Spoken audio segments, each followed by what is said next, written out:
Today, we are going to be talking about the Cincinnati Bengals officially franchise tagging wide receiver Tee Higgins. Deebo Samuel being traded from the 49ers to the Commanders for a 5th round pick, and the Philadelphia Eagles releasing Darius Slay. I don't think this fully means he won't be an Eagle next year, but I do think the Eagles have a certain priority doing this move. We're going to talk about all of that in today's First and 30 podcast. If you love the NFL, make sure you subscribe to the channel, hit that like button. Let's hop in to today's video.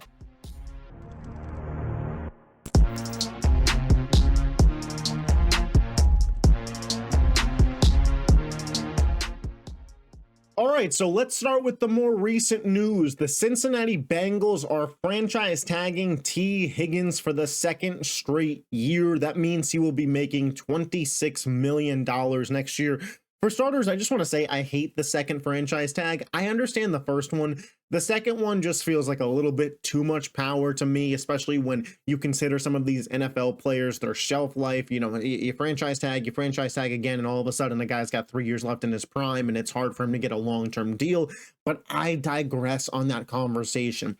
How do I feel about the Bengals making this move? All reports coming out, Diana Rossini, Bengals beat reporters, you name it, are suggesting again, the Bengals' main goal is to keep Tee Higgins for the long term. Joe Burrow has been very vocal and very in the front office this offseason. We know this to be true. He's telling them, I want Jamar Chase. I want Tee Higgins. Trey Hendrickson needs to stay. He went out and said, a team like the Eagles, who just won the Super Bowl, how'd they do it? They managed to pay all their guys. He's really putting the pressure on the Bengals organization. And I respect this because this is an organization who traditionally is fairly cheap. Some of it coming from just the fact that their owners don't have the money that some other owners do. Some of it coming from just a little bit of, I think they're just a little happy to just kind of be an NFL franchise and lucked into Joe Burrow and Jamar Chase, if I'm being completely honest. Luck is a strong word. They scouted, they did their job, but you understand what I'm saying. Some of it's right time, right place that they got those guys.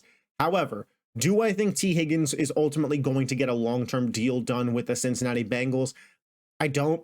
If they do, it's probably going to be very, very heavy backloaded, and they are going to be anticipating a spike on the new TV deal when that comes in 2028. That would be the only way I see this happening. And maybe that's, you know, just the way the cookie crumbles. They're like, hey, well, franchise tag, extension, backload it as far as we can and figure out the rest later. Maybe that will be the Bengals' plan to kind of make up for some of the lack of capital that these guys have. Now, in terms of going into next year, this was, of course, an important move for the Cincinnati Bengals. Their offense last year was one of the better ones in the NFL. Joe Burrow led the NFL in passing. Jamar Chase wins the Triple Crown. In just 9 games started, Tee Higgins has 911 yards and what did he have, 10 touchdowns? Like, the guy had his best season on a per game basis last year. The past couple of years, it's been a little, hey, can we get this guy to stay on the field? But there's no denying, when Tee Higgins is out there, the guy's an absolute stud. I think he's a clear top 20 wide receiver in the NFL. I don't think I'd get much pushback for saying that. This is a guy who could easily be a wide receiver one on another franchise, similar to, you know, the way we could talk about Devonta Smith on the Eagles, potentially Stephon Diggs when he was on the Texans last year. Like, there are some wide receiver twos that have wide receiver one talents. That is Tee Higgins to a T. And T, what's so special about him in this role is the different side of football that he gives you as a receiving option to Jamar Chase. Jamar Chase obviously could do it all, but what's his main specialty? Middle of the field, yak guy, can take any play for a touchdown, whereas Tee Higgins kind of has a tight end body, but a wide receiver athleticism, wide receiver agility. Not a lot of guys with that size in the NFL. You know, Mike Evans, DK Metcalf, AJ Brown, like these big bodies that you could throw it to in the red zone. That's how T got 10 touchdowns last year. The guy is just also a freak of nature to begin with. So for the Bengals perspective, I think some of this makes sense in terms of, hey, you know, every year that we have Joe Burrow, we have to be all in. If we're not all in every year that Joe Burrow's the starting quarterback, what are we doing? So I do appreciate the urgency of this team to try and keep as much talent as they can. Now you have to get a long-term deal done with Trey Hendrickson. And reports are coming out that them and Jamar Chase are pretty far apart on contract extension talks. Now, Jamar has another year left under his deal, so it's not like Jamar's a free agent and he's getting ready to leave.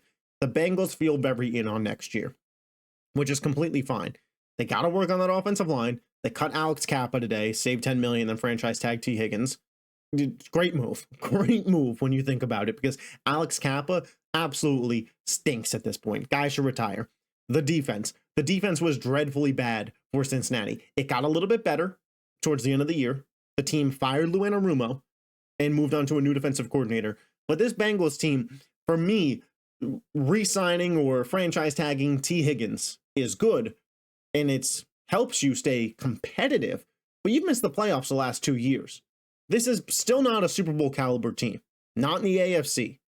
They're still not really, in my opinion, a threat to win their division. I think Baltimore is still a clearly better team than them, and I think if Pittsburgh brings in Aaron Rodgers, they could finish ahead of Cincinnati again. Like, that defense and offensive line is a real problem. We saw it this year. Then you look around the AFC. The Chiefs are better. The Chargers are better. The Texans are better. The Bills are better. You know, I hope that the Bengals make the necessary steps and draft the necessary guys and hit on picks and develop a team that's going to be competitive. Because as an NFL fan, I want to see Joe Burrow, Jamar Chase, Tee Higgins, and those guys in the high leverage games, in the big spots. You know, if instead of Pittsburgh this year, we had the Bengals and Ravens as a playoff game after the 2 regular season games that they had, sign me up for that. Like, that would have been awesome. So don't hear what I'm not saying, Bengals fans. I'm not saying that, oh, I'm rooting for this team to fail. More work needs to be done. Tee Higgins back on this team. Can they sign him to a long-term deal? Maybe, but still a lot of work to do in Cincinnati. The Washington Commanders made their first of what I expect to be many moves this offseason, trading for 49ers wide receiver Deebo Samuel. 49ers side of it first, real simple. Made a lot of sense. Ayuk, Pearsall, Jawan Jennings, George Kittle, Christian McCaffrey. You have enough weapons in this offense that you can afford to shed some cap in that spot. Deebo Samuel being gone saves you $15 million. Build up that defense, build up that offensive line. There's enough pieces there for Shanahan and Brock Purdy to work with going into next year that losing Deebo, while Deebo is a quality player, I don't think it'll be detrimental to the 49ers' success. I think that the money that they gained is worth more than what Deebo was to them, and I think that's why they just accepted the price of a 5th round draft pick. I know a lot of Niner fans were upset about that. Ultimately, again, the cap space was just more valuable than what Deebo Samuel was going to be to you next year, and the Commanders are the beneficiaries of that. Because at the end of the day, do I think Deebo Samuel is going to be this transcendent player for the Commanders offense, and Deebo is what pushes them over at this point with his injury history and just him being banged up? I don't think Deebo is the main difference maker, but I think acquiring talent, if you're the Commanders, is just considerably always a plus. You just got to the NFC Championship game last year with Alameda Zaccheaus and De'Ami Brown combining for your wide receiver 2 spots. Deebo Samuel is a quality option. Deebo has the yak ability, we know this, but he's also a versatile piece for this Cliff Kingsbury offense. We saw how Cliff Kingsbury used Austin Eckler in the screen game. And Jeremy McNichols. How is he going to use Deebo Samuel at the backfield? Is he going to get some running back snaps on this team? I'm sure he'll be involved in the screen game as well, just kind of as an underneath guy, a veteran of the game, a decent route runner, a guy who can get open on 3rd and manageable for Jaden Daniels. And the Commanders' offense is pretty much based on getting them into always manageable situations. I think Deebo's a fine fit here. And I think for a 5th round pick, whoever they were going to draft this year wasn't going to match the production of Deebo Samuel. The cap hit's kind of high, yeah, but you're not paying Jaden Daniels. When you're not paying your rookie quarterback, these are the kind of moves that you can make. And this is why when I talk about the Texans and when I talk about the Commanders, I'm so in on them. Go all in, get whatever talent you can, because that quarterback hit for all these other teams is north of 50 million. And for you, you're not even paying half of that for a Jaden Daniels. So is Deebo Samuel, for the production that he's going to give you next year, when he plays the full season, he's not going to play every game. We know that, but what's he going to get you? 750 yards, a couple of, maybe 7 touchdowns. Is that worth $16-17 million? No, not really. But for the Commanders, it's not the same math as every other team because they have a top 10 quarterback already in Jaden Daniels on this rookie deal.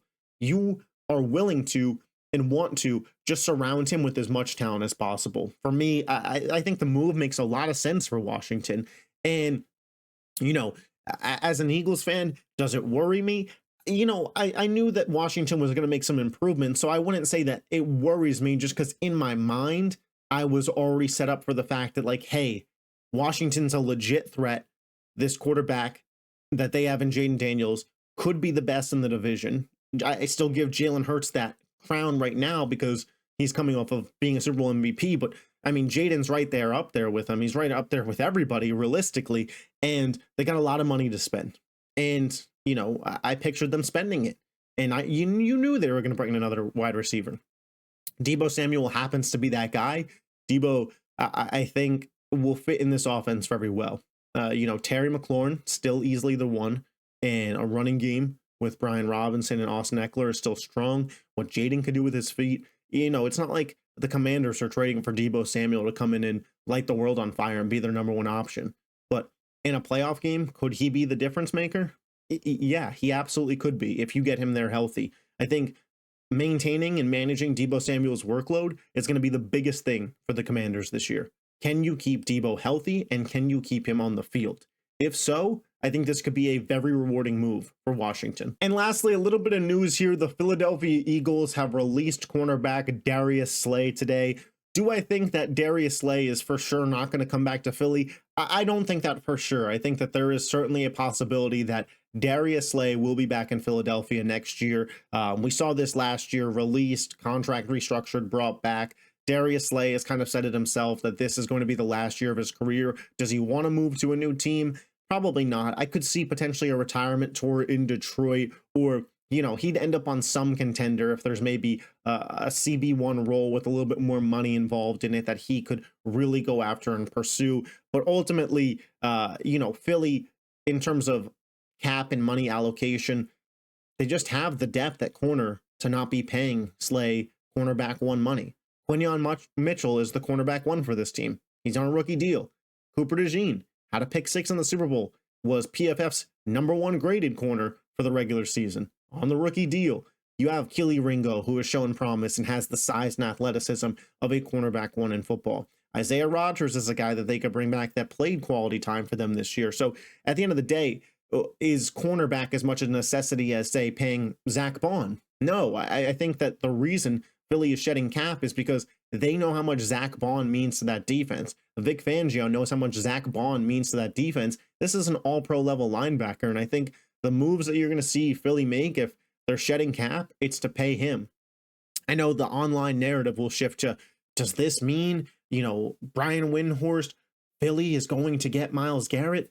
I think that this move is more for let's get Zach Bond under contract, and I think that they could figure out the Myles Garrett thing later. I think, if he becomes fully available, the Browns have said he's not available. He says he doesn't want to play for the Browns. He's not interested in an extension. If you're the Browns, why would you just play it out for the next year and let him walk? Like, you're going to just move Myles Garrett and get multiple first-round picks. That's going to happen at this point if he continues to play hardball, and Philly's certainly going to be one of those teams in the mix. Them, Buffalo, Detroit, like we've talked all about it on the channel. But the Darius Slay releasing, for me, it signals more of a let's go get Zach Bond under contract as free agency is about to come up. I think that's where Philly's at. And Darius Slay, excellent tenure in Philly. I think he's a top 10 Philly cornerback of all time, top 5 potentially, just, the Super Bowl run, he was there for that. I think an interesting conversation is him and Asante Samuel. I kind of lean Slay after the Super Bowl. Eric Allen, still the best corner in Eagles history, but Darius Slay, man, if that's the last time he plays in Philly, went out as a champ with the team, you got to have some respect for that. But the Eagles clearly, in my mind, made that move as a let's go get Zach Bond before free agency opens up. If you love the NFL and you're not already subscribed to this channel, make sure you hit that button. We're talking all NFL news, mock drafts, tier list, etc. This offseason is going to be jam-packed with content. Let's get that push going for 200 subscribers. I appreciate your guys' support. I will catch you next time. Peace.